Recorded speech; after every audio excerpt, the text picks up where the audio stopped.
काहे यरवा करे लिटाई जानी जब लोगवा त जइबे कड़ाई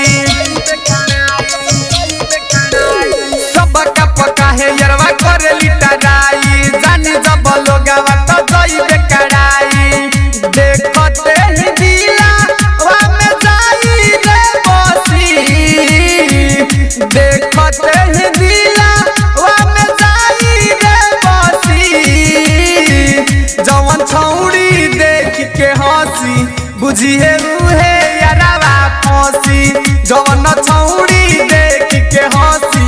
बुझिए रूहे यारावा फंसी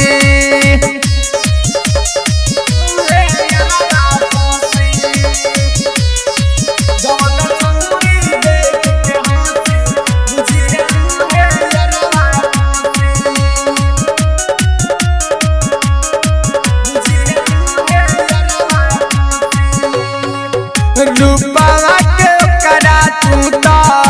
करी है बड़ाई तबे नुयरवा तो हसे उफस पाई रूपवा के करा तू तो करी है बड़ाई तबे नुयरवा तो हसे उफस पाई जान बन के दिलवा में उजाई गे फांसी जान बन के दिलवा में उजाई गे फांसी जवन छौड़ी देख के हंसी बुझिए रूहे यारावा फंसी जवन छौड़ी देख के हंसी बुझिए रूहे यारावा फंसी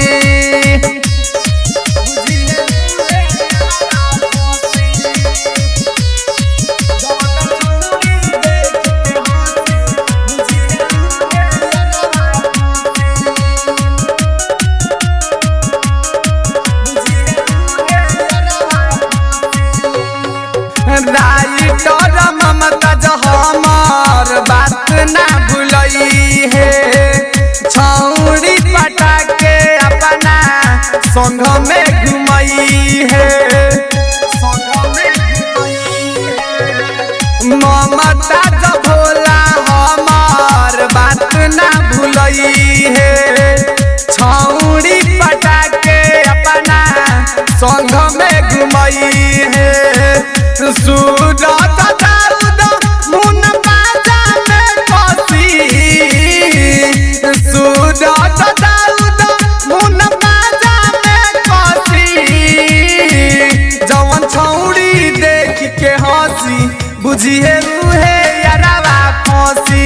जवन छौड़ी देख के हंसी बुझिए रूहे यारावा फंसी। तारा डिजिटल रिकॉर्डिंग स्टूडियो, हेटा चौक, बारा, नेपाल।